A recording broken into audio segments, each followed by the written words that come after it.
This episode of Bullet Heaven was made possible by Doragon Entertainment.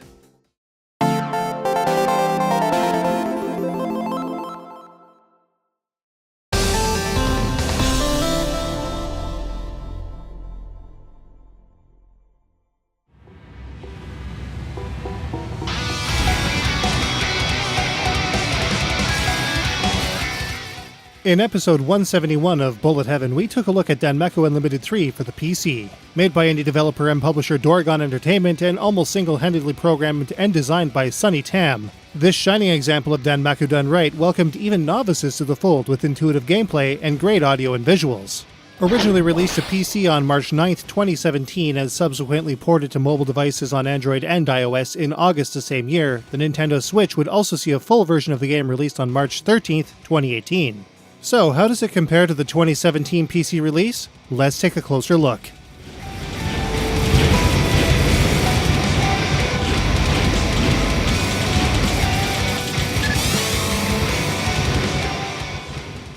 We took a pretty extensive look at Danmaku Unlimited 3 on PC last year in episode 171, and all of the controls and features of the PC release are here as well. Players move their ship with 8-way control by way of the Switch's left analog stick or directional buttons. In our case, we use the D-pad on the 8-bit OS N30 Pro.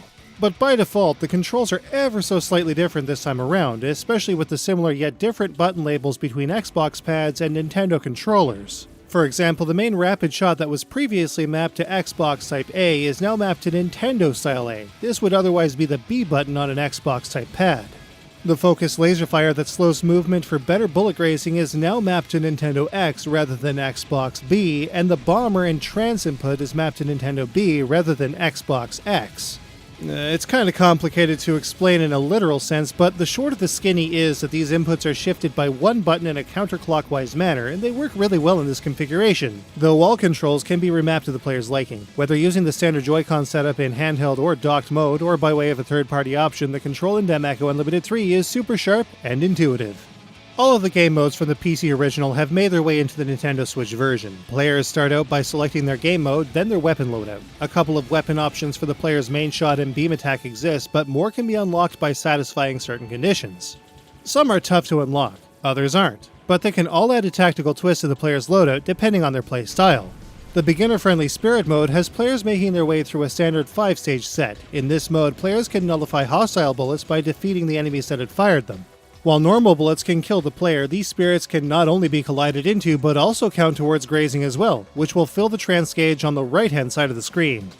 When trance has been activated, the player's firepower is greatly enhanced, which can effortlessly annihilate anything in the player's path. Upon activation, all enemy shots are turned into gold bonus gems. Any enemy killed with this powered attack will also drop additional bonus gems upon death. These gems add significantly to the graze counter, which can get the chain to skyrocket in very little time in just the right places. If a player ends up getting hit, an auto-bomber will activate and one bomb from their stock will be lost. Enemy shots caught in this blast are turned into spirits and the game will continue as normal.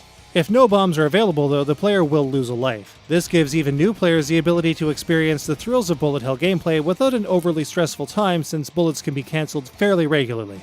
Graze Mode is, once again, much more difficult. With only hard and ultra-stupid hard difficulties available, players can only graze bullets without the ability to readily turn them into spirits. As players graze enemy shots, a gauge under the graze counter in the top left-hand corner of the screen will fill. When this gauge is full, Graze High Mode will activate, which will turn all defeated enemy shots into grazable spirits for a limited time. Bombers will also turn shots caught in the blast to spirits. However, if a player is hit, the auto-bomber will use up all of the bombs in the stock rather than just one. The trance gauge fills as normal through grazed bullets and gold gems. But there's also another blue gem type that is dropped as well. Unlike the gold ones, these gems are only added to the player's score and nothing more. With 5 stages and secret conditions for encountering a true last boss, there's quite a bit to play in Danmaku Unlimited 3. Each stage is of decent length, and even in Spirit mode there's a good amount of challenge for newbies and veterans by way of Danmaku Unlimited 3's multiple difficulty levels. Medium difficulty is actually a great place for average players to get used to and improve on the game's mechanics. Extra bonus modes also exist for both the Graze and Spirit mode in the form of Boss Rush, Free Play, and Boss Free Play modes, for those that want even more out of Danmaku Unlimited 3. There are a couple of issues with this version of the game though. For one, there will be times when slowdown and frame skips occur, especially in later stages where a ton of stuff is happening on screen at once. For the most part, the control holds up, but there are times when frame skips can lead to a graze that is improperly anticipated or executed, which will result in an autobomber or death. Secondly, and more importantly, there are no online components to this version of the game, meaning that players will need to upload screen captures of their exploits to a forum of their choice. We're sure that online scores could be patched in eventually, but at the same time, the handheld nature of the Switch is such that if players gathered at a convention or a tournament or something, they could just do a direct comparison from their screens. At any rate, a lack of online leaderboards doesn't stop Danmaku Unlimited 3 from having some great scoring mechanics.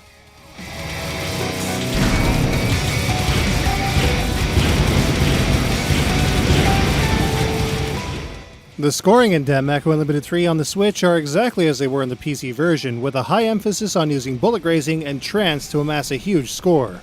In Spirit Mode, this is pretty easy to do, since players can save spirits to chain into new enemy waves if they're careful. In the Spirit Mode, gold gems awarded in trance can also add a significant amount of pointage to the overall score. It gets a bit harder in Graze Mode, but the added blue gems can add up over time, even if they do nothing for the graze chain, high graze meter, or trance gauge. Once again though, using trance to collect a stupid amount of gold gems is a great way to boost a player's score way up.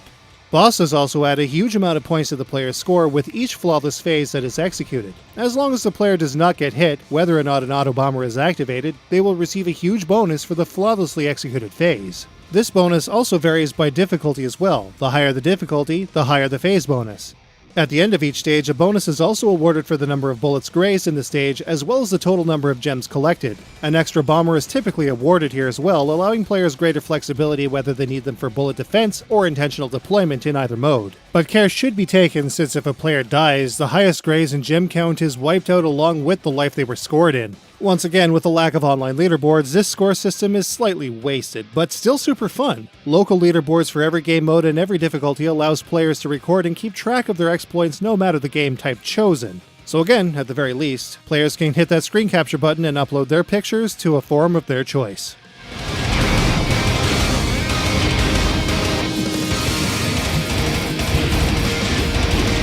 The presentation of Danmaku Unlimited 3 is, as was in the PC version, pretty great stuff. Visually, players will be treated to some pretty incredible backdrops that make for a stunning time. Whether it's soaring through the sky or in a mechanized corridor, what's here is absolutely beautiful. The player ship looks incredible, and it always has, in our opinion, even before we knew it was for DU3. It's too bad then that there are some concessions that have been made in the visual department. The cursor bar in the game's UI, for example, is very clearly stippled, while the PC version is super smooth. Some background elements also use this same style of stippling, which kind of makes it look baked in rather than dynamic like in the PC version. Some enemy smoke can also appear pixelated as well, indicating an unsmooth low-res element, likely to keep the game moving as fast as possible on the Switch. It's kind of expected though, as the game would often briefly stutter on PC, even with specs well above what was needed, which is probably why some parts needed to be scaled back here. Despite this, Danmaku Unlimited 3 still looks pretty great on the Switch, especially in handheld mode. When it comes to its sound though, 100% of what makes this game great from an audio standpoint is here. The high-tension metal soundtrack from Blankfield is back with the sort of BGM that matches the action on screen right down to the letter. While we typically don't care for metal soundtracks in our shooters, this one works. The more electronic-styled BGM in Stage 3 still stands out from the rest for us though. Meanwhile, the sound effects used for shots, explosions, alerts, and more are completely spot on and work extremely well for their applied purpose. Danmaku Unlimited 3 also has quite a few options for players to tool around with in its clean, easy-to-understand UI. Tate support is here with the ability to rotate the screen for Tate at home or on the go. There are even control options that allow for full screen play on its side with display relative control, allowing for a sort of horizontal gameplay if players so desire. Players can even change the playfield from 16 to 9 to 4 to 3, even in Tate mode, which of course converts over to 9 to 16 and 3 to 4. So in the end, Danmaku Unlimited 3 definitely delivers, but how does it stack up? Let's take a look.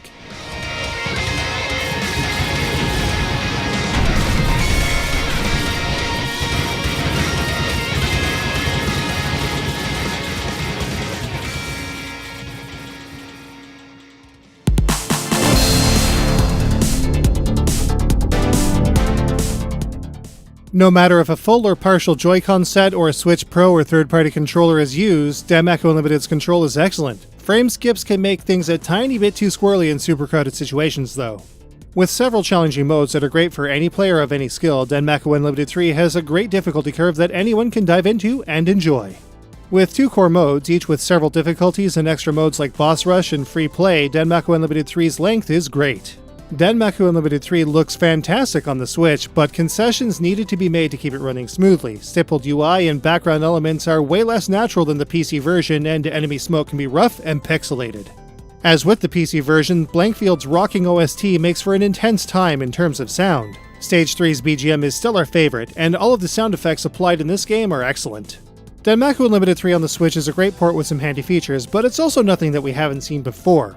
It's also missing critical elements that hurts its longevity in the modern shmups game space. In specific, online leaderboards were a great feature on Steam, and they are definitely missed here on the Switch. We can only hope that they're added in the future.